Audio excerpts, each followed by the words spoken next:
हम लोग डिजिट्स के बारे में, फिगर्स के बारे में स्टडी कर रहे हैं और इसके साथ जो जो कैरेक्टरिस्टिक्स लगती हैं उसके बारे में।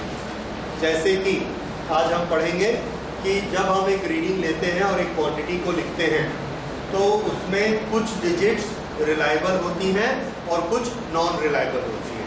तो ये दो शब्द reliable and non reliable, reliable and non reliable. यहाँ से हम कुछ डिस्टेंस पे जाते हैं, जैसे यहाँ से कोरबा गए, कोरबा जाके हम डिस्टेंस नापते जा रहे हैं। यहाँ से 1 किलोमीटर, 2 किलोमीटर, 3 किलोमीटर, ऐसा करते करते we have reached 13 kilometre. Then after that, a little after that, our destination is there. यहाँ हम बस स्टैंड पहुँच गए और यहाँ पर है 14 kilometre. Then what we will say, how much is the distance of Korba? We will write it 13 kilometer. In this 13, 1 that is denoting 10. This is sure 10 kilometer, but we are not sure about the 3. So 10 is reliable, 3 is unreliable because it is slightly more than 3. Okay. यहाँ से बिलासपुर का distance, if I tell you this distance is 112 kilometer.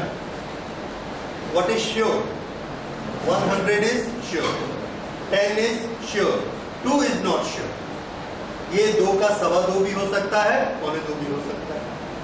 तो ये sure नहीं है। और इसमें हमने एरर में पढ़ा है, कितनी एरर हम मानेंगे? 1 किलोमीटर। तो दिस इज अनरिलायबल डिजिट। ठीक है। इसके बाद हमने लिया बॉम्बे का distance. The distance of Bombay is 2134 kilometer. Suppose it is like this. Then what is reliable and what is unreliable? 2000 is reliable, 100 is reliable, 30 is reliable, 4 is not reliable. तो ये अब आपको समझ में आ गया लास्ट डिजिट हमेशा कैसी होती है, अनरिलायबल। उसमें थोड़ा सा प्लस माइनस हो सकता है पर इसमें नहीं हो सकता। So last one digit is unreliable and rest of the digits are reliable. ये हो गया unreliable and reliable digits. अब उसके बाद हमने एक क्वांटिटी और ली, this is 2100. बॉम्बे का डिस्टेंस 2100 किलोमीटर है। अब बताइए what is reliable, what is non reliable?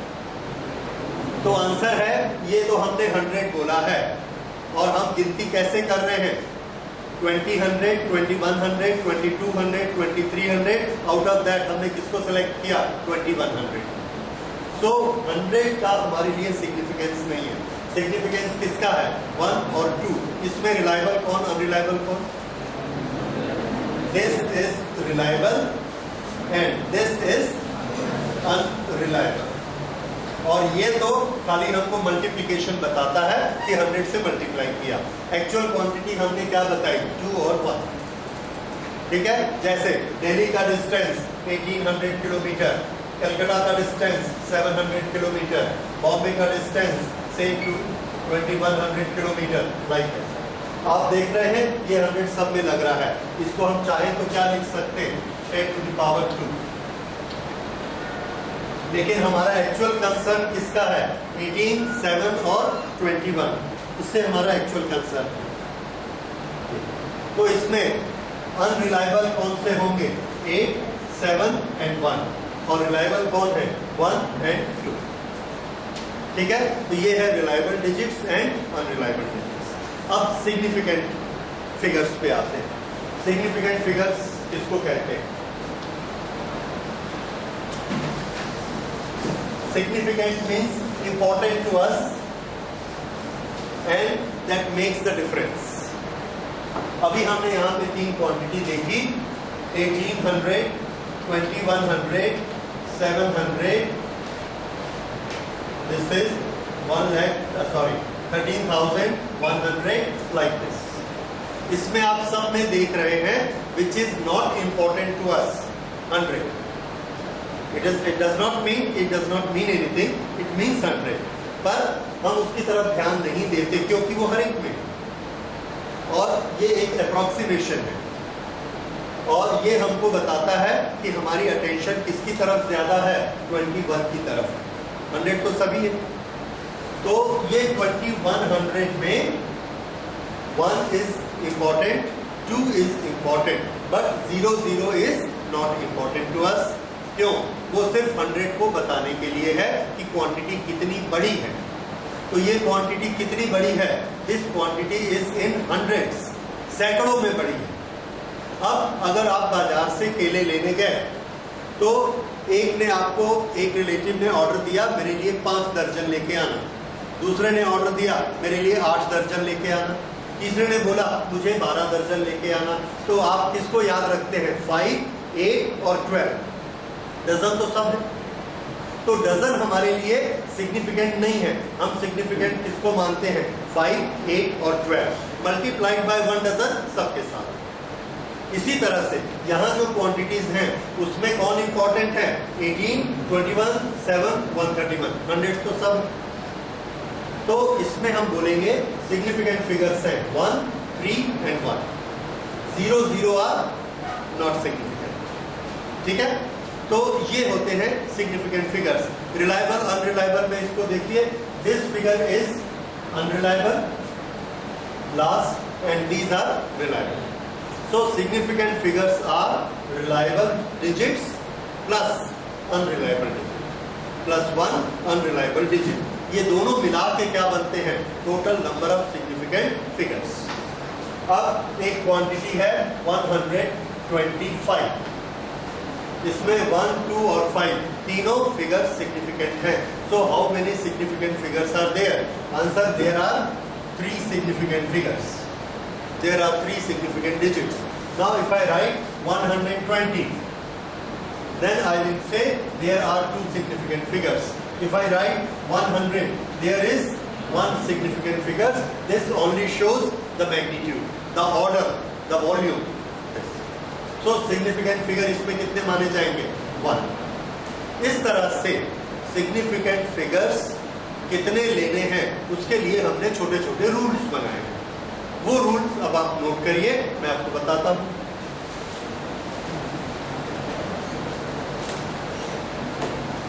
Okay, first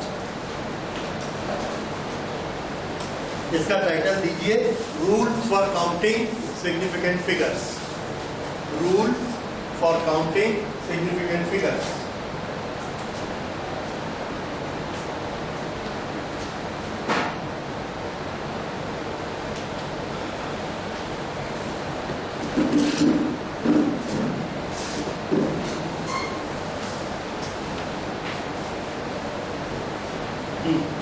rule number 1 सबसे simple, all non zero digits are significant.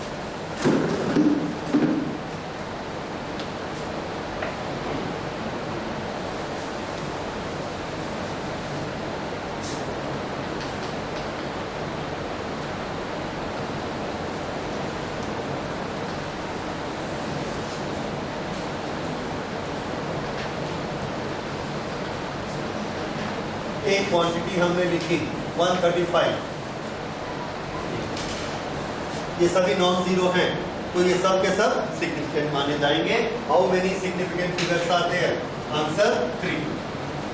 Okay, ये सबसे पहला और सबसे सिंपल। दूसरा लिखिए,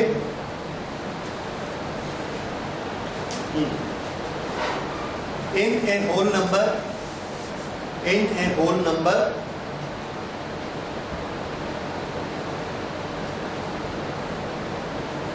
the zeros on the right side, zeros on the right side and END, zeros on the right side and are non-significant, are non-significant.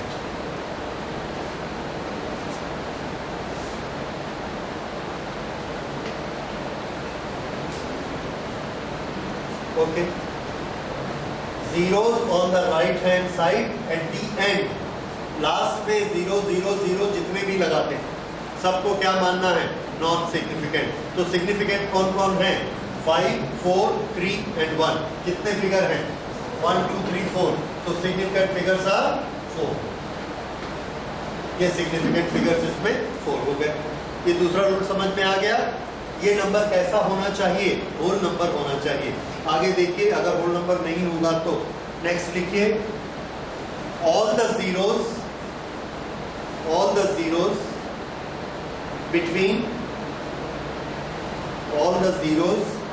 between two non-zero digits.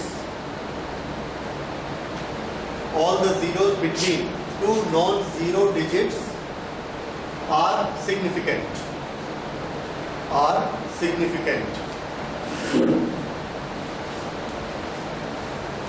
Okay. ये हमने लिखा 21, 0, 0. ये दोनों जीरो सिग्निफिकेंट नहीं है. पर अगर मैं इसको ऐसा लिख दूंगा तो ये जीरो इसके और इसके बीच में आया है. Now it is significant. अगर जीरो के बाद राइट में भी कोई डिजिट आ गया और लेफ्ट में भी डिजिट आ गया तो ये दोनों कैसे हो जाएंगे? सिग्निफिकेंट. अब इसमें सिग्निफिकेंट फिगर कितने हो गए? 1, 2, 3, 4, 5. So how many significant figures are? 5. ये एग्जांपल नोट करिए.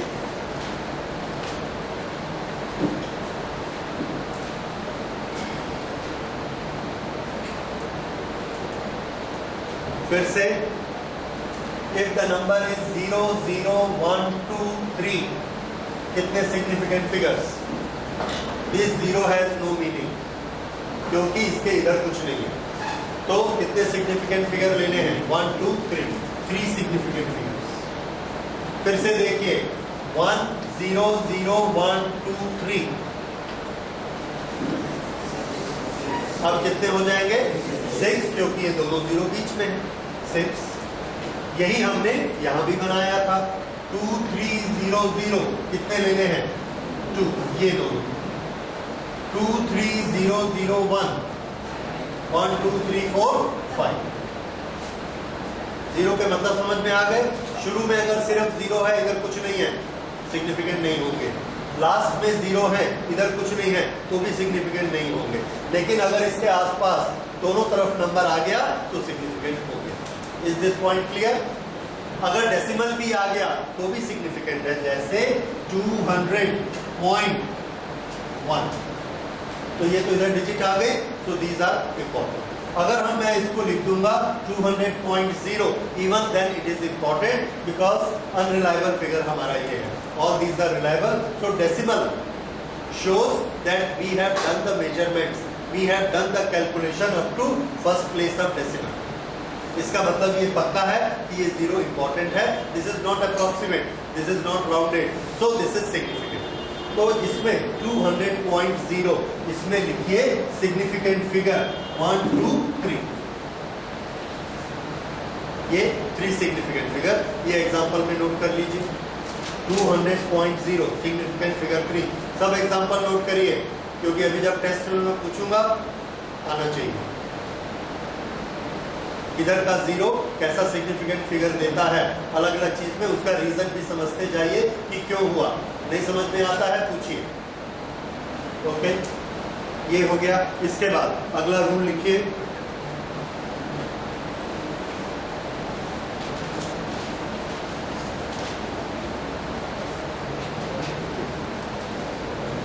अब अगला हम लेते हैं डेसिमल्स के लिए. डेसिमल के जो नंबर होते हैं वो लेस देन 1 माने जाते हैं. Less than 1. तो रूल लिखिए, if the number is less then 1, if the number is less than 1, the zero on the right side of decimal, zero on the right side of decimal, and to the left of non-zero digit are not significant.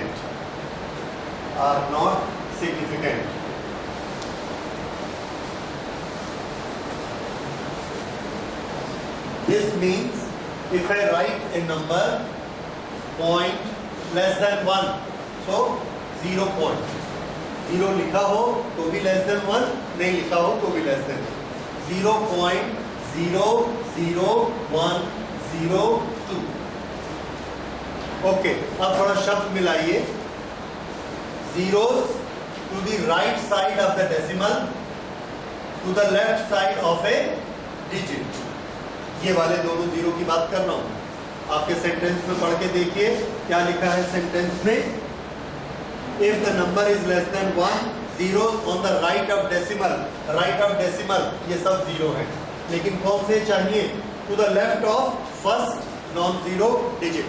यहां से जाते जाते जाते first non-zero digit कौन सा मिला? 1. तो इसके लेफ्ट में कितने जीरो हैं? 2. ये वाले नॉन सिग्निफिकेंट. ठीक है, these two are non significant. यहां से हम काउंटिंग शुरू करेंगे. अब इस जीरो को काउंट में लेना है कि नहीं लेना? आंसर है लेना है, क्योंकि ये दोनों के बीच है. ओके, सो 1 2 3. तो सिग्निफिकेंट फिगर कितने हो गए? 3.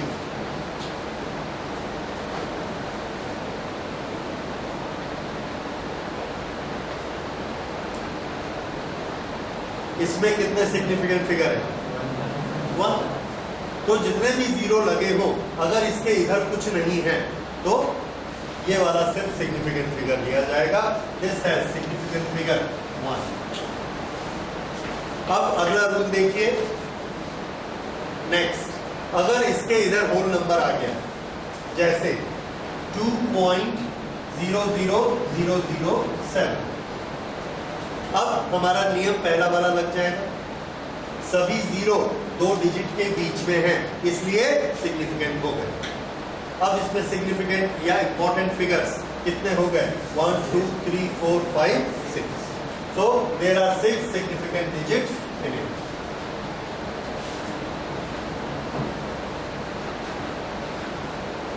ओके, ये समझ में आ गया. अब एक बड़ा स्पेशल रूल है, उसको देखिए. 0.7 कितने सिग्निफिकेंट फिगर हैं? 1. इस जीरो को तो नहीं लेना क्योंकि इसके इधर कुछ नहीं. सो significant figure 1. If I right it 0.70, अब ये जीरो हमको क्या देता है? सुनिए, ये जब मैं 7 लिखता हूं, अगर मेरी एक्चुअल रीडिंग थी 0.72, इसको मैंने राउंड किया सिर्फ एक डिजिट में, ये राउंड किया तो 2 को ड्रॉप कर दिया. 2 को ड्रॉप करके मैंने क्या लिखा? 0.7. तो इसकी अगली डिजिट में क्या है हमको नहीं मालूम. हमने सिर्फ क्या देखा यहाँ पर? 0.7. यहाँ पर मैंने किसको राउंड किया आपको नहीं मालूम. यहाँ पे 0.7 के बाद क्या है? 0. अब आपको मालूम है कि 0.7 के बाद क्या है? 0. 1 2 3 4 नहीं. तो ये जीरो इंपॉर्टेंट हुआ कि नहीं हुआ? ये आपको इंफॉर्मेशन देता है कि नहीं? इंफॉर्मेशन देता है. क्या इंफॉर्मेशन देता है? कि 7 के बाद 2 नहीं है, 3 नहीं है, 4 नहीं है, क्या है? 0. So this zero is important, इसलिए ये सिग्निफिकेंट माना जाता है. तो नियम क्या बना? डेसिमल के बाद इसके इधर वाले जीरो, ये वाले, ये सब कैसे हैं? Non significant. पर अगर इधर जीरो लग जाएगा, दिस विल बी सिग्निफिकेंट. तो इसमें लिखिए सिग्निफिकेंट फिगर कितने? 2. Significant figure 2. मतलब समझ में आ रहा है कि 0.7 और 0.70 इसमें सिग्निफिकेंट फिगर का अंतर है. 0.7 में 1 और 0.70 में 2, because this zero shows that there is no other digit then 0. ठीक है, ओके. इसी तरह से अगर मैं नंबर लिखूंगा 0.700, अब 3. गुड. तो ये सिग्निफिकेंट फिगर्स के थोड़े से रूल हो गए. अब आप लोग को काफी कुछ इसमें समझ आ जाएगा और अभी एक्सरसाइज करके देखेंगे और समझ आएगा. एक और तरीका है, हमको जो भी लंबा चौड़ा नंबर दिया है, भले डेसिमल में है भले वैसे ही लंबा नंबर है, उसको आप यूनिटरी में चेंज कर सकते हैं, writing with the 10 to the power something. जैसे एक हमारे पास नंबर है 107234 इसको मैं क्या करता हूं 1 2 3 4 5 6 डेसिमल लगाया और इसको अब मैं क्या लिख सकता हूं 10 to the power 6 ये अब 10 to the power 6 लिखा हमने अब यहां पर इस जीरो का कोई इंपॉर्टेंस नहीं है दिस इज 1 2 3 4 5 6 तो इसमें सिग्निफिकेंट फिगर कितने लेने हैं 6 फिर से देखिए इसी चीज को 700 इसको हम क्या लिख सकते हैं 7 इंटू 10 to the power 6 कितनी डिजिट है 1 तो इसमें सिग्निफिकेंट फिगर कितने हैं 1 सिग्निफिकेंट फिगर 1 0.00003 इसको हम लिख सकते हैं 3 into 10 to the power 1 2 3 4 5 minus 5 ये कितने सिग्निफिकेंट फिगर है 1 तो इसमें कितने सिग्निफिकेंट फिगर लेने हैं 1 तो जब हम 10 की पावर को अलग कर देते हैं तो बाकी जो बचता है उसको काउंट करना है that gives the significant figure ये एक और तरीका है तो आप नोट क्या करेंगे इसमें 1.17 इंटू 10 to the power 6 इसमें कितने सिग्निफिकेंट फिगर हैं 3 इसको नोट कर लीजिए सिंपल सिग्निफिकेंट फिगर्स कितने लेने हैं 3 क्यों हम सिर्फ इसको देखेंगे इसको नहीं देखेंगे क्योंकि ये हमको क्या देता है ये लास्ट वाले 0000 देता है जिसको हम वैसे काउंट नहीं करते so this is 1.17 this gives 3 significant figures ठीक है तो अब थोड़ा बहुत समझ में आ रहा है सिग्निफिकेंट फिगर्स कैसे काउंट करने हैं अच्छा अब उसके बाद एक और चीज लेते हैं कि एक्यूरेसी और प्रेसिजन इसके बाद फिर से सिग्निफिकेंट फिगर पर आएंगे so we take the two words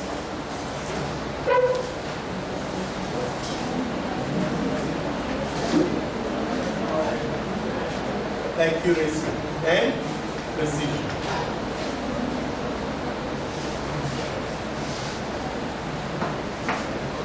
अच्छा एक्यूरेट और इसमें क्या अंतर है देखिए accuracy gives us the measurement which is very near to the true value जैसे g की वैल्यू कोरबा में सपोज 9.62 है हमने एक्सपेरिमेंट किए और हमारी वैल्यू आई 10.5 Is it accurate? No, because it is far away from the true value. अगर हमारी वैल्यू आती है 9.7 that is very close, so I will say this value is more accurate than this value. ये आप रोज शब्द use करते हैं so you understand what is meant by accurate, close to the true value. लिखिए accuracy indicates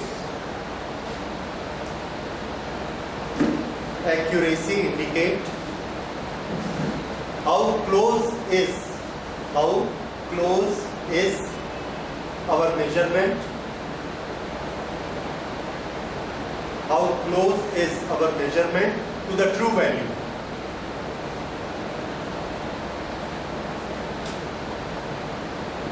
How close is our measurement to the true value? That is accuracy. Next लिखिए precision.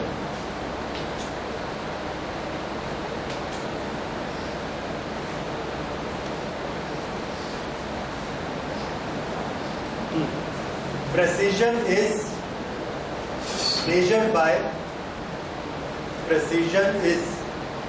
by least count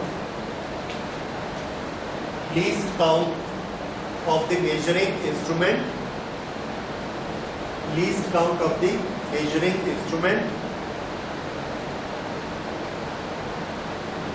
and it is indicated by number of significant figures. It is indicated by number of significant figures in the value. In the value. ये है precision. Okay, दोनों को अलग अलग समझना है आपको, फिर हम दोनों को आपस में रिलेट करेंगे. यहां से बॉम्बे का डिस्टेंस कितना है? आई से 2000. कितने सिग्निफिकेंट फिगर है? 1. कितने सिग्निफिकेंट फिगर है? 1. बाकी तो ऑर्डर बताता है कि थाउजेंड्स में बताया गया है. Significant figure 1. ओके, किसी ने मेरे को बोला कि भाई इसको थोड़ा सा और करेक्ट बताओ, एकदम 2000 है क्या? मैंने कहा नहीं, 2000 नहीं है, 1900 समथिंग. तो अब मैंने उसको फिगर दिया 1900. कितने सिग्निफिकेंट फिगर है? 2. अब ये बताइए कौन सी रीडिंग ज्यादा अच्छी है, 2000 की 1900? ज्यादा एक्यूरेट कौन सी लगती है? 1900.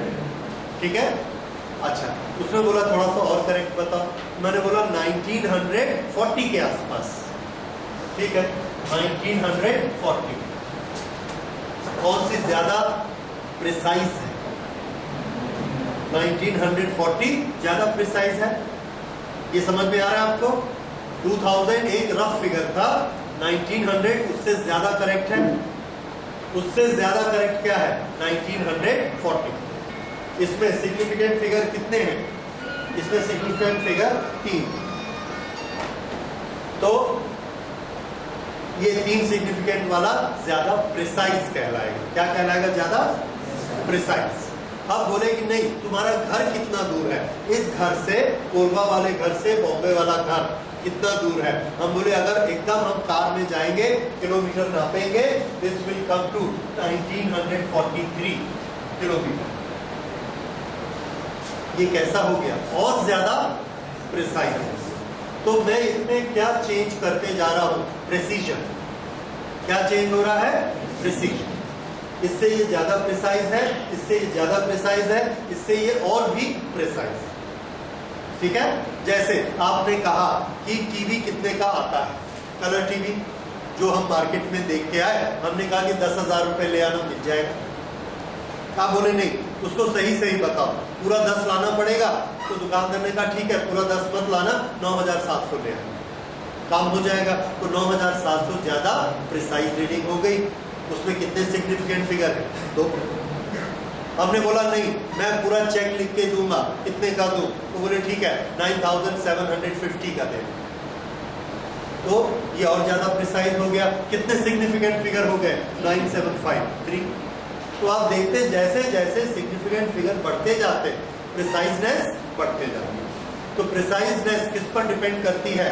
Significant figure. ये उसका एक मेजरमेंट हो गया कि प्रिसाइजनेस हम किससे नापेंगे, कितने सिग्निफिकेंट फिगर्स हम यूज कर रहे हैं. हमने एक लाइन की लेंथ नापी और लाइन की लेंथ हमने लिखी 1 मीटर. दूसरे ने नापी, उसने कहा 1.2 मीटर. तीसरे ने नापी, उसने कहा 1.25 मीटर. चौथे ने नापी 1.247 मीटर. कौन सा ज्यादा प्रिसाइज है? सबको समझ में आ रहा है? 1.247 इज मोर प्रिसाइज. और इसमें सिग्निफिकेंट नंबर गिनिए 1, 2, 3 एंड 4. तो हमने दोनों को आपस में रिलेट कर लिया. प्रिसाइजनेस कब बढ़ेगी? जब सिग्निफिकेंट फिगर्स बढ़ते जाएंगे. यहाँ पर जो हम जिस स्केल से हम नाप रहे हैं, उस स्केल में बड़ी स्केल है. 1 मीटर के बाद 2 मीटर का निशान है, बीच में 0.1, 0.2 है ही नहीं, इसलिए हमको क्या नापना पड़ा? 1 मीटर. इसमें 0.1, 0.2 का निशान है, तो इसका लीस्ट काउंट कितना है? 0.1 मीटर. तो उससे हमने क्या नापा? 0.2. लेकिन इसका लीस्ट काउंट 1-1 सेंटीमीटर पर निशान है. 1 मीटर से 2 मीटर के बीच 100 निशान है. और अगर ये जो 100 काउंट है, उसमें से हमने कितने काउंट कर लिए? 25. तो 1.25. उसका लीस्ट काउंट कितना है उस स्केल का? 1 मीटर में 100 निशान, 1 सेंटीमीटर. लीस्ट काउंट छोटा हो गया. इसका लीस्ट काउंट कितना था? 1 मीटर. इसका 0.1 मीटर, इसका 0.01 मीटर और इसका 1 मिलीमीटर. दैट इज 0.001 मिलीमीटर तक ये नापता है। तो हमने नापा 1 के बाद 247 मिलीमीटर, वहां तक हमारी लाइन बनी हुई है। तो लेंथ हमने क्या लिखी 1247। पर अगर वो मिलीमीटर का निशान नहीं होता, अगर वो होता ही नहीं, तो क्या हम 247 गिन सकते थे? नहीं गिन सकते थे। इसका मतलब हमको लीस्ट काउंट चाहिए। तो जिस इंस्ट्रूमेंट में लीस्ट काउंट जितना छोटा होगा वो उतना अच्छे से नापे। अगर आपके घर की घड़ी में, दीवार की घड़ी में सेकंड की सुई नहीं है, सिर्फ घंटे और मिनट की है, तो आप सेकंड नहीं बता सकते। आपको टाइम क्या बताना पड़ेगा? 8:19। लेकिन कितने सेकंड आप नहीं बता सकते। दूसरे ने टाइम बताया 8:19 16 सेकंड। कौन सा ज्यादा प्रिसाइज है? 8, 19, 16 ज्यादा प्रिसाइज है। क्यों बता पाया वो? क्योंकि उसकी घड़ी में सेकंड की सुई है। क्योंकि उस घड़ी का लीस्ट काउंट कम है, क्योंकि वो घड़ी एक एक सेकंड नाप के देती है और हमारी पुरानी घड़ी एक एक मिनट नाप के देती है। तो एक सेकंड ज्यादा छोटा होता है, तो इसलिए उसकी रीडिंग ज्यादा प्रिसाइज होती है। तो रिजल्ट क्या निकला? ऐसा इंस्ट्रूमेंट जिसका लीस्ट काउंट छोटा होगा हमको ज्यादा प्रिसाइज रीडिंग देगा, जिसका लीस्ट काउंट बड़ा होता जाएगा वो प्रिसाइज रीडिंग, उसका प्रिसीजन कम होता जाएगा। This is precision. ये बात समझ में आ गई? So one is accuracy, one is precision. Accuracy क्या होता है? Close to the true value. अब एक हमने घड़ी ली और उस घड़ी में सेकंड का कांटा है, एक और कांटा है, वो 1/10 सेकंड को भी नापता है। स्पोर्ट्स में यूज करते हैं, स्टॉप वॉच हम लोग यूज करते हैं, वो कितना नापता है? 0.1 सेकंड तक। वो घड़ी हमने अपने हाथ में बांधी और उससे पूछा कितना टाइम बजा है, उसने बोला कि भाई 12 बजा है। अभी कितना बजा है? आप अपनी घड़ी में देखेंगे अभी 12 नहीं बजा है। ओके, वो आदमी क्या बोलता है कि अभी 12:03, 12:03 और 15.3 सेकंड हुए। ये उसने बताया 12:03, 15.3 सेकंड। तो हम बड़े इंप्रेस हुए। ये बड़ी प्रिसाइज घड़ी है, पर हमारे किसी काम की नहीं। क्यों? क्योंकि अभी टाइम क्या है? 11। अगर 11 बजे वो हमको 12:03 और 15.3 सेकंड बताती है, तो ये प्रिसाइज तो है, पर क्या ये एक्यूरेट है? नहीं। तो इस घड़ी का हमारे लिए कोई यूज नहीं है, क्योंकि एक्यूरेट नहीं है। अच्छा, तो हमने क्या किया? उसने कहा कि भैया तुमको एक्यूरेट घड़ी चाहिए, ये लो घड़ी, इसमें सिर्फ आवर का कांटा है, मिनट का भी नहीं है, सेकंड का भी नहीं, लेकिन बिल्कुल ठीक चलेगी। 9 बजे ठीक 9 बजाएगी, 10 बजे 10 बजाएगी, 9:30 में बीचों बीच आएगी और ये घड़ी चल रही। अब उस घड़ी से हम क्या नापते हैं? 9, 9:15 बजा तो 9, ठीक है, 8:45 बजा तो भी 9, क्योंकि उसके पास तो सिर्फ एक आवर का कांटा है। तो इस घड़ी, वो घड़ी एक्यूरेट है, लेकिन क्या नहीं है? प्रिसाइज नहीं है, वो भी हमारे काम की नहीं। तो हमको घड़ी कैसी चाहिए? जो एक्यूरेट हो और उसके साथ प्रिसाइज। तो एक्यूरेसी के लिए एक कंपलसरी कंडीशन क्या है? कि उसको प्रिसाइज होना चाहिए। प्रिसाइज होने के लिए ये घड़ी एकदम प्रिसाइज है, पर एक्यूरेट नहीं है। तो जो चीज प्रिसाइज होती है कोई जरूरी नहीं है कि वो एक्यूरेट हो, लेकिन अगर कोई चीज एक्यूरेट है तो जरूरी है कि वो क्या हो जाए? प्रिसाइज। ठीक है? तो ये एक बड़ा फेमस सेंटेंस बनता है, इसको नोट करिए।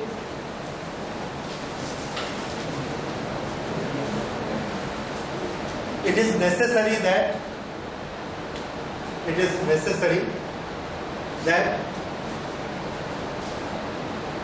accuracy has precision.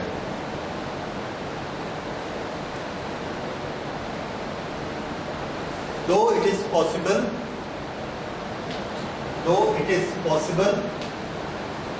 that a precise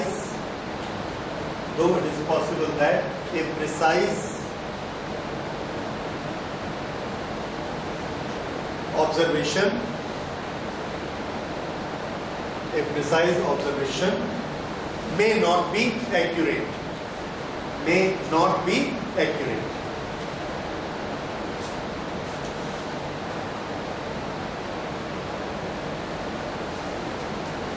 ठीक है, ओके। अब इसमें एक जोक सुनिए। एक घड़ी लेने हम गए, दुकानदार ने 2 घड़ी दिखाई। एक घड़ी उसने बताया कि साहब ये 1 सेकंड का 10वें हिस्से तक टाइम बताती है, ये घड़ी ले जाइए। लेकिन उस घड़ी को हमने देखा, वो ऑलरेडी 1 घंटा लेट थी या फॉरवर्ड थी, और रोज 1-1 सेकंड और लेट होते जाती थी। तो आपको वो कभी भी एक्यूरेट टाइम देगी क्या? एक्यूरेट टाइम नहीं देगी। क्यों? 1 घंटा हमेशा लेट चलेगी, उसकी एक्यूरेसी क्या हो गई? 0। लेकिन उसका प्रिसीजन कैसा है? बहुत अच्छा है, इतनी प्रिसाइज वो चलती है। दूसरी घड़ी उसमें दिखाई, बोले कि साहब ये दिन में 2 बार कम से कम आपको बिल्कुल एक्यूरेट टाइम देगी। सुबह 7 बजे, शाम को 7 बजे। सुबह 7 बजे उठिए, टीवी बोलेगा 7 o'clock, घड़ी में देखिए 7 o'clock। शाम को जब टीवी बोलता है 7 o'clock, घड़ी में देखिए 7 o'clock। ऐसा क्यों होता है? क्योंकि वो घड़ी बंद है, वो चली नहीं रही है, उसमें परमानेंट कितना बजा हुआ है? 7 o'clock। तो परमानेंट 7 o'clock बजा है, दिन में कितनी बार वो करेक्ट टाइम दिखाती है? 2 बार दिखाती है। और ये जो आपकी इतनी प्रिसाइज घड़ी है, ये दिन में कितनी बार करेक्ट टाइम दिखाती है? 1 बार भी नहीं दिखाती, क्योंकि ये तो हमेशा 2 घंटा आगे रहती है। तो आप कौन सी घड़ी लोगे? ओके, एनीवे, तो इसका आंसर है, इसका ये एनसीईआरटी का क्वेश्चन है, थोड़ा सा चेंज कर दिया मैंने। लेकिन आप कौन सी घड़ी लेंगे? तो इसका आंसर है, हम ये प्रिसाइज वाली घड़ी लेंगे और इसका टाइम भी ला लेंगे टीवी से। उसके बाद क्या होगा? टाइम एक्यूरेट भी हो गया और प्रिसाइज, ये हमको चाहिए। एक्यूरेसी भी चाहिए और प्रिसीजन भी चाहिए। ओके, तो ये आपको एक्यूरेसी और प्रिसीजन दोनों समझ में आ गए। एक्यूरेसी में एक्यूरेसी भी चाहिए, ट्रू वैल्यू, और साथ में प्रिसीजन भी चाहिए। प्रिसीजन में खाली प्रिसीजन, उसमें एक्यूरेट हो भी सकता है, नहीं भी हो सकता। अच्छा, प्रिसीजन को हम लोग किससे नापते हैं? Significant figures. जितने ज्यादा होंगे उतने ज्यादा प्रिसाइज। इसलिए मैं बीच में एक्यूरेसी और प्रिसीजन का टॉपिक लेके आया। वापस सिग्निफिकेंट फिगर्स पे आते हैं। सिग्निफिकेंट फिगर्स में अगली चीज हमको करनी है राउंडिंग ऑफ। राउंडिंग ऑफ आप लोग छोटी क्लासेस से करते आ रहे हैं और आपको मालूम है राउंड ऑफ कैसे किया जाता है। ओके, हमने आपको बोला कि 22/7, इसकी थोड़ा वैल्यू निकाल दीजिए। तो आपने इसको करना शुरू किया 3.14, और इसके बाद ये कितनी डिजिट्स है? This is a continuous number, और ये डिजिट्स खत्म नहीं होती, इंफिनिटी तक चली जाती है। तो क्या हम उतनी वैल्यू लिखेंगे तो एक्यूरेट होगी? नो, हमको जितनी जरूरत है उतनी वैल्यूज हम लेंगे। तो ये जितनी जरूरत है, अगर उतनी वैल्यूज लेंगे तो बाकी वैल्यूज को क्या करेंगे? जैसे हमने इसको बोला कि 22/7 की वैल्यू मुझे बताइए 3 सिग्निफिकेंट फिगर तक। कितने फिगर तक? 3। तो यहां से काउंट किया 1, 2, 3। इसके बाद के फिगर हमको नहीं चाहिए। तो जो फिगर हमको नहीं चाहिए उसको हम क्या करते हैं? आंसर है, उसको हम ड्रॉप करते हैं। क्या करते हैं? ड्रॉप। तो ये वाले सारे डिजिट्स क्या हो जाएंगे? ड्रॉप। अच्छा, ये वाला जो डिजिट है इसको बोलते हैं the digit preceded by the digit which is drop. Preceded by, ये इसके लिए इंग्लिश यूज की गई। ओके, अब आगे देखिए, अगर हमको इसको ये जो ड्रॉप करते हैं, ड्रॉप करके इसको हम छोटा बना लेते हैं 3.1। दिस प्रोसेस कि इसको हमने ऐसा कुछ लिखा हुआ था, इन सब को ड्रॉप किया, ड्रॉप करके इसको छोटा बनाया। ये वाली प्रोसेस को क्या बोलते हैं? राउंडिंग। यानी हमने इसको ये कर दिया, राउंडिंग कर दी। कितनी सिग्निफिकेंट फिगर में? 3। अब हमारे पास एक नंबर है 5.078234। हमने कहा इसको राउंड कर दो 4 डिजिट, 4 डिजिट तक राउंड करना है। 1, 2, 3, 4, ये राउंड कर दिया। ड्रॉप किसको करना? 2, 3, 4 को ड्रॉप करना। ड्रॉप करते समय हम पूरी सीरीज को नहीं देखेंगे, सिर्फ पहली डिजिट को देखेंगे और उसके रूट को समझ लेंगे। तो पहली डिजिट कौन है? 2। बस इसको देख के रूल डिसाइड करना है और आगे देखने की जरूरत नहीं। ठीक है, तो डिजिट टू बी ड्रॉप अगर मैं पूछूंगा which is the digit to be drop, answer 2। 2 is to be drop. अच्छा, अब आपको मालूम है if the digit drop is less than 5 then it is dropped without any change in the preceding figure। तो ये अगर वैल्यू 5.078 और इसको हमने ड्रॉप कर दिया, इस पे कोई चेंज नहीं आया, ये अब कितने सिग्निफिकेंट फिगर हो गए? 4। This is our rule number 1। तो रूल नंबर 1 क्या हुआ? If the digit to be dropped is less than 5 then drop it without any change in the preceding digit। okay, if it is more than 5, 5.07864, round for the 4 digits, 1 2 3 4, round, which is to be dropped? 6 is more than 5, so what we will write it? 5.079। okay, now what will happen if this digit is neither less than 5 nor more than 5? It is exactly 5। if it is exactly 5 then it is 5.0785000, और इसको हम ऐसा भी लिख सकते हैं 5.0785। this and this both are same condition as far as drop is concerned, so इसको round करना है 4 digit। तो इसके लिए हमने एक नियम बनाया है, 5 के नीचे की जो डिजिट होती है 4 3 2 1, ये 5 से कम। 5 के ऊपर कौन सी होती है? 6 7 8 9, ये ऊपर वाली होगी तो इसको एक इंक्रीज करना है, नीचे वाली होगी तो एक डिक्रीज करना है, मीन्स उतना ही छोड़ना है, इसको ड्रॉप कर देना।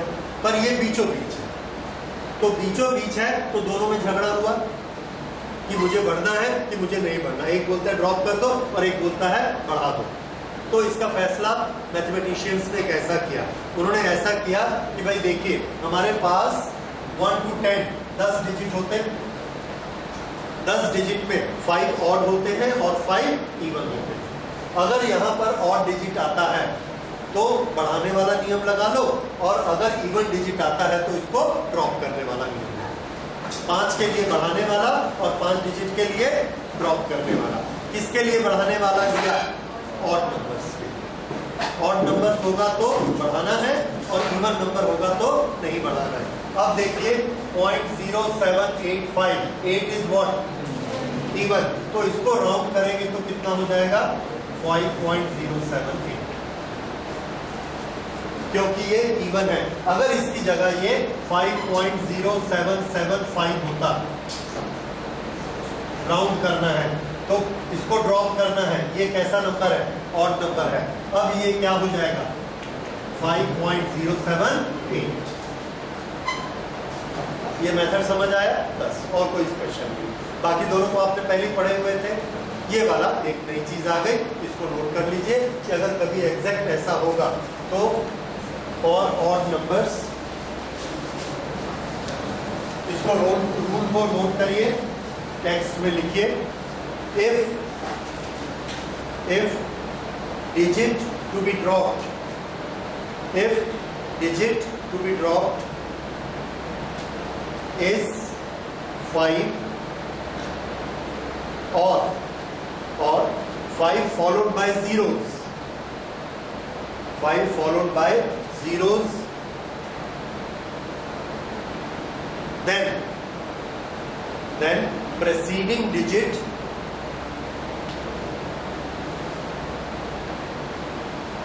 will increase by 1. Preceding digit will increase by 1 if it is odd. Preceding digit will increase by 1 if it is odd. Full stop. But there will be no change, but there will be no change in the preceding digit if it is even. If it is even.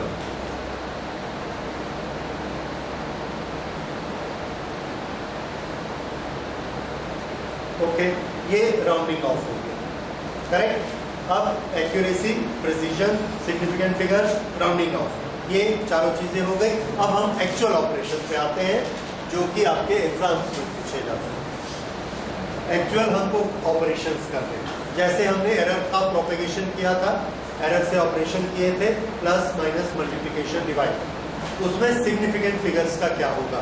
तो इसके बाद लिखिए next topic, propagation of significant figures. Propagation of significant figures in mathematical operations. Propagation of significant figures in mathematical operations.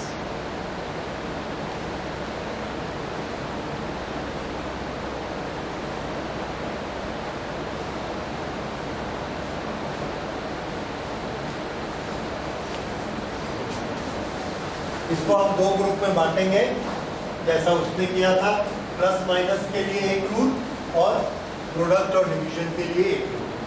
पहला लेते हैं addition and subtraction.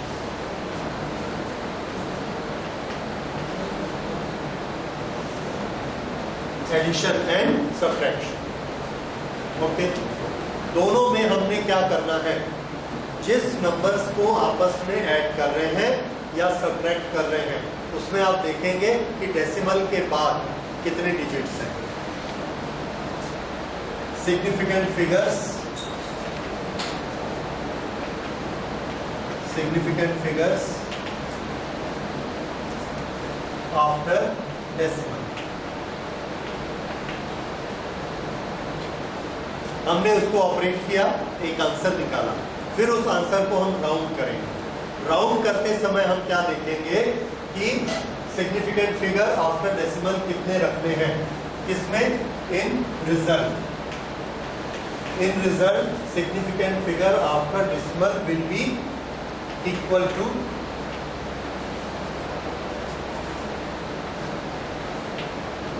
Minimum significant figures. Note कर लीजिए इसको,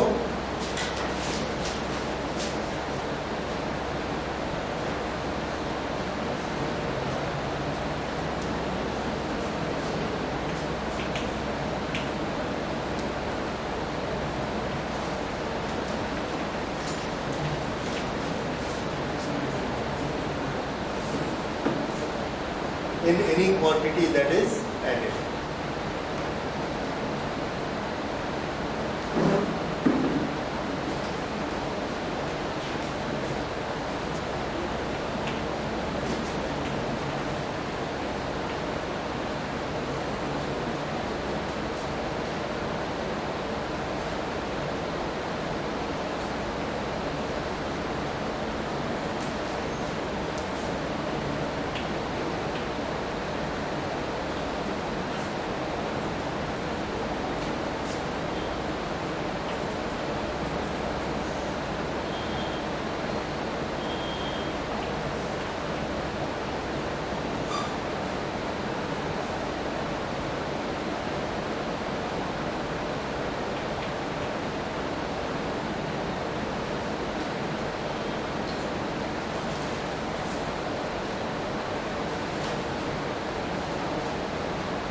ये सबका आता है।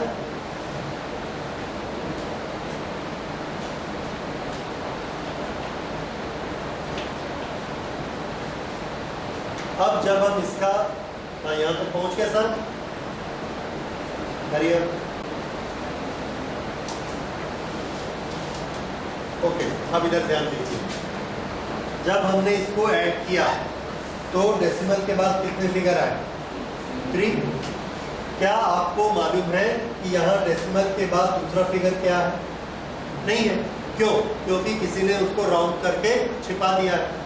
जब हमको मालूम ही नहीं है कि यहाँ पर दूसरा फिगर क्या है, तो हमारा ये एडिशन करेक्ट है कि नहीं है? गलत है, क्योंकि हमको ये फिगर मालूम ही नहीं। इसी तरह से यहाँ पर क्या फिगर है और यहाँ क्या फिगर है, ये दोनों एब्सेंट है। अगर ये दोनों एब्सेंट है तो ये तीनों का टोटल 3, क्या ये करेक्ट है? नहीं है। इसलिए हम इसको सिग्निफिकेंट नहीं मानते, इसको भी नहीं मानते। सिर्फ किसको मानेंगे? जिसमें सब के सब प्रेजेंट है। जिसमें सब प्रेजेंट है, कितने फिगर में? 1। डेसिमल के बाद कितना? 1। आपने क्या नियम लिखा? आपने ये नियम लिखा कि minimum significant figure in any quantity that is added. इसको ऐड किया है। तीनों में डेसिमल के बाद ढूंढिए। इसमें डेसिमल के बाद कितने हैं? 1। इसमें डेसिमल के बाद 2, इसमें डेसिमल के बाद 3, सबसे कम कितने हैं? 1। इसलिए हमारे आंसर में हम भी कितना रखेंगे? 1, उससे ज्यादा नहीं रखेंगे। रीजन आपको मैंने पहले बताया, जब हमको मालूम ही नहीं है कि यहाँ सेकंड क्या है, तो हम आंसर के बारे में श्योर नहीं हो सकते, इसलिए हम उसको गलत आंसर को नहीं लिखेंगे। यहाँ से हमको सब का मालूम है, इसलिए आंसर हम कितने का देंगे? सिर्फ 1 डिजिट तक का आंसर देंगे। लेकिन जब आप 1 डिजिट का आंसर देते हैं 9.853, 1 डिजिट यानी डेसिमल के बाद हमको 1 लेना है, तो आंसर कितना लिखोगे?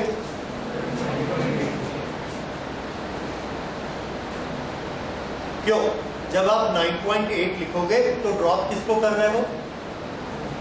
53 को ड्रॉप कर रहे हो। 53 को ऐसे ही ड्रॉप नहीं कर सकते आप, रूल लगाओ। 53 को अगर ये ड्रॉप करना है आपने, 5 से भी ज्यादा है ये, 53 है, तो इसको ड्रॉप करोगे तो इसका क्या होगा? This will become 9।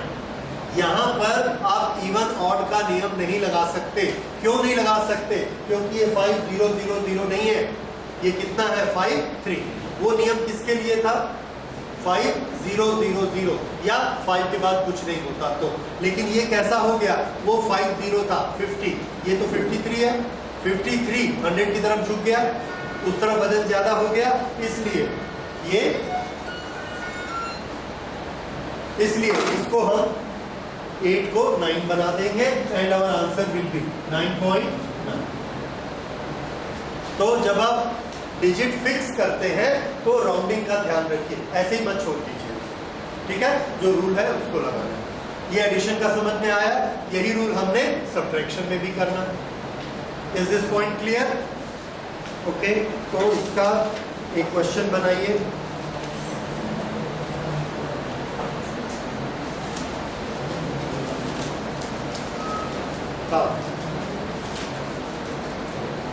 Add the 3 measurements. Add 3 measurements. 2.1 meter, 1.78 meter, and 2.046 meter.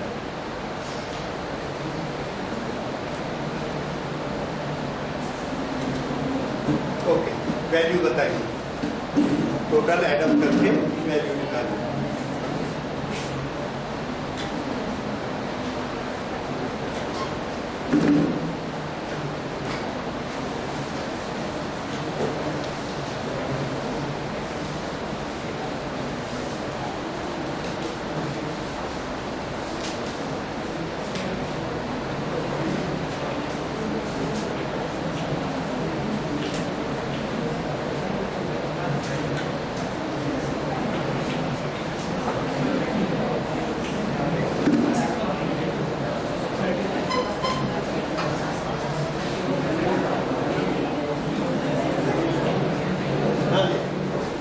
पहली चीज, कितने डिजिट रखने डेसिमल के बाद? क्वेश्चन में देखिए, कम से कम कितने हैं? 1। बस, इसलिए आंसर में भी हम कितने रखेंगे? 1। आंसर के बाद 1, ये राउंड। ड्रॉप किसको करना है? 2 को, कोई कंट्रोवर्सी नहीं है, 2 एज इट इज ड्रॉप हो जाएगा। तो आंसर हमारा क्या आएगा? 5.9। ठीक है?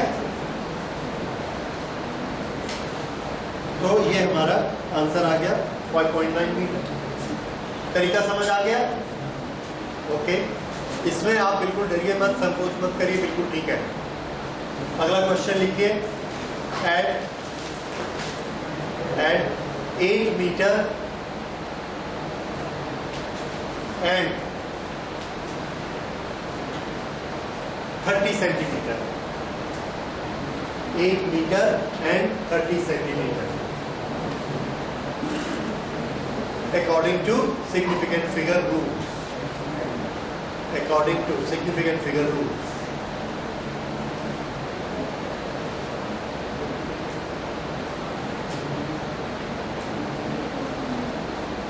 ओके, दोनों को ऐड करिए। मीटर है और 1 सेंटीमीटर है, तो सेंटीमीटर वाले को मीटर बनाइए। कितना बनेगा? 0. करेक्ट। तो पहले को आपने लिखा 8 मीटर, दूसरे को कितना लिखोगे? 0.3 metre. Is it okay? Right, add कर दो 8.3। सिंपल है, इधर देखिए 8.3 मीटर आया। अब हमने इसको सिग्निफिकेंट फिगर के रूल लगाने हैं। इसमें डेसिमल के बाद कितने फिगर्स हैं? एक भी नहीं है, 0। इसमें डेसिमल के बाद 1, तो मिनिमम कितने हैं? 0। इसलिए हमारे आंसर में भी डेसिमल के बाद कितने फिगर लेंगे? 0। तो डेसिमल के बाद हमको फिगर नहीं चाहिए, इसको ड्रॉप करना है। ड्रॉप करने का रूल क्या बोलता है? It is less than 5, drop it and answer will be 8। So 8 metre and 30 centimetre according to significant figure, answer कितना आएगा? 8 मीटर। ठीक है, इसमें अब आप नाराज नहीं हो सकते, नियम है सिग्निफिकेंट फिगर में, यही नियम। और ये आपके इजी बनाने के लिए किया गया है, राउंडिंग। लेकिन अगर मैं इस क्वेश्चन को बदल दूं, 8 मीटर एंड 60 सेंटीमीटर को ऐड करिए, अब कितना होगा? यस, 8.6। अब जब हम 8 लिखेंगे तो 8 ही, लेकिन जब हम उसको ड्रॉप करेंगे तो 6 क्या बना देगा? 8 को 9 बना देगा, and the answer will be 9 metre. Okay, तो ये हमारा इस तरह से प्लस और माइनस में ये रूल लगेगा। अच्छा, उसके बाद हम लेते हैं मल्टीप्लिकेशन एंड डिवीजन। उसमें सिग्निफिकेंट फिगर कैसे काम करता है?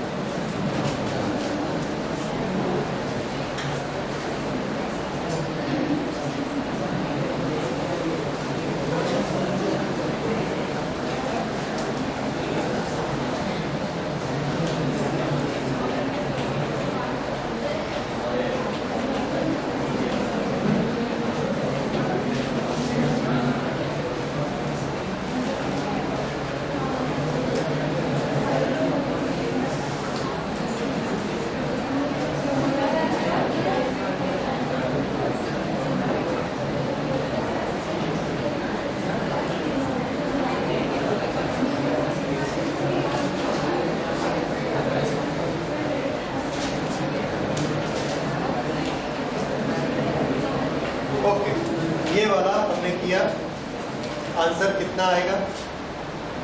कैलकुलेटर लाए, आप करिए। 21.06 डिवाइडेड बाय 1.2,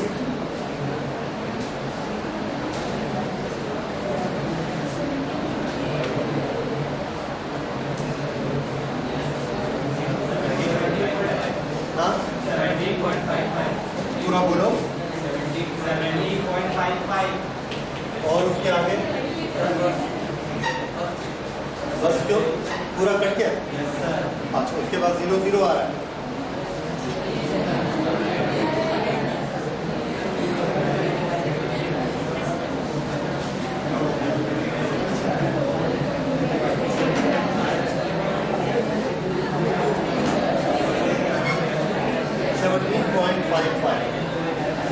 ओके, इधर देखिए, ये आपका आंसर आया।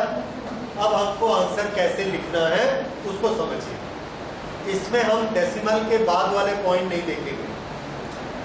इसमें नियम है, दोनों क्वांटिटी जो पार्टिसिपेट कर रही है उसमें देखिए मिनिमम टोटल सिग्निफिकेंट फिगर कितने, टोटल डेसिमल वगैरह इधर इधर राइट लेफ्ट सब मिला के इसमें कितने हैं?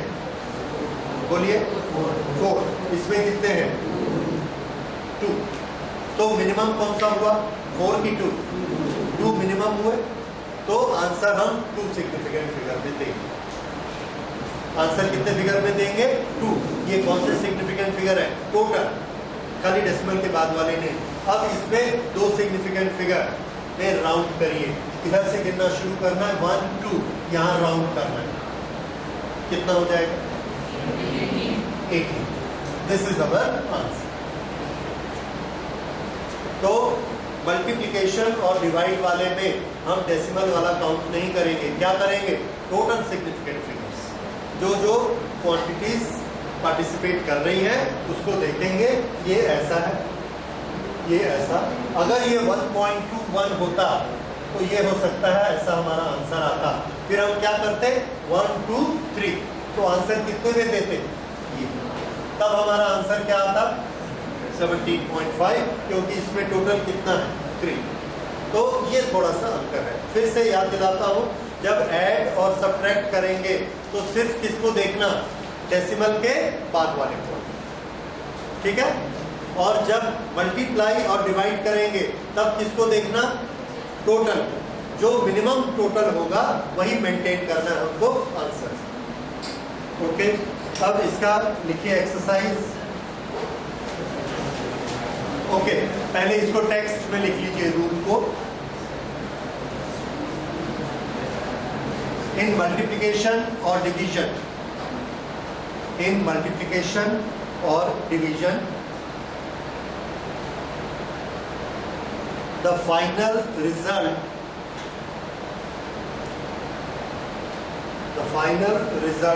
should retain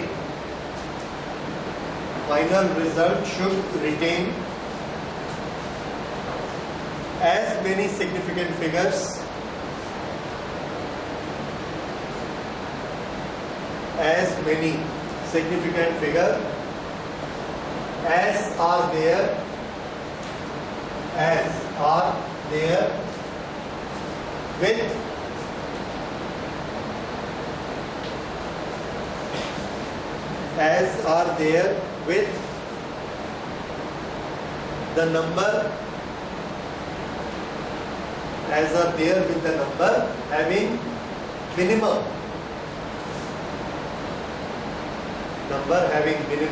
significant figures.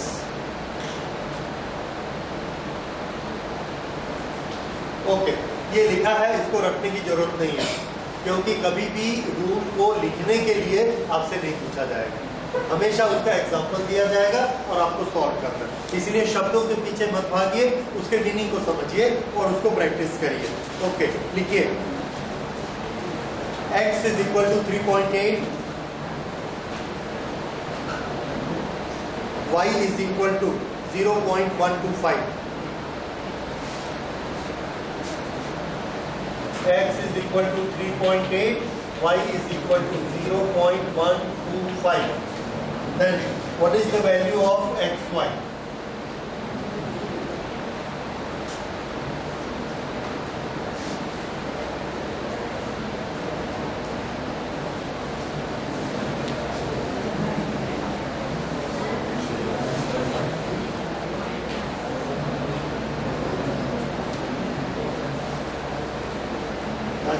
XY निकाला आपने, ओके, मल्टीप्लाई किया, कितना आया 0.475। आंसर क्या लिखेंगे? यस, इसको हमने चेक किया, इसमें कितने डिजिट्स हैं 2, तो इसलिए हमको आंसर भी कितने में देना 2, तो ये कितना आ जाएगा 0.48। अब ये देखिए 5 है और ये ऑड नंबर है, इसलिए एक इंक्रीज हो जाएगा, दिस विल बी 8, ठीक है। तो 2 नंबर चाहिए बोल के 5 को ड्रॉप नहीं करना है, ड्रॉप का रूल लगाना है, एंड द रूल सेज ये 7 8 हो जाएगा। तो आवर आंसर इज 0.48। ओके, उसके बाद लिखिए mass of a body, mass of a body is 4.237 gram and volume is 2.51 centimetre cube, volume 2.51 centimetre cube. Calculate density, calculate density. तो डेंसिटी कैलकुलेट करने के लिए हमने किया 4.237 टू बी डिवाइडेड बाय 2.51, और इसका मैं आपको आंसर लिख के दे रहा हूँ, आप तो कैलकुलेटर से निकाल सकते हैं। This will be 1.6884780886। ये 10 डिजिट कैलकुलेटर से हमने इस तरह से निकाला।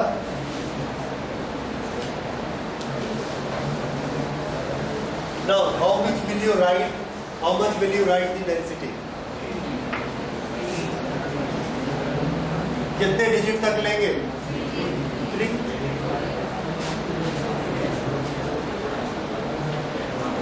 तो आंसर कितना आएगा? 1.69। करेक्ट। 8 को ड्रॉप करना है, नियम याद रखिए, 1.69। ठीक है, तो ये मल्टीप्लिकेशन और डिवीजन दोनों में हमने करके देख लिया।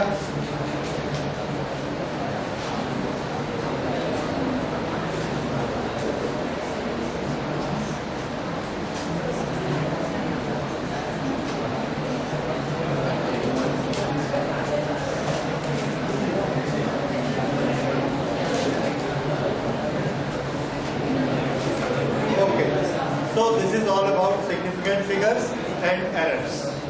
तो ये हम लोग का आज का ये टॉपिक खत्म।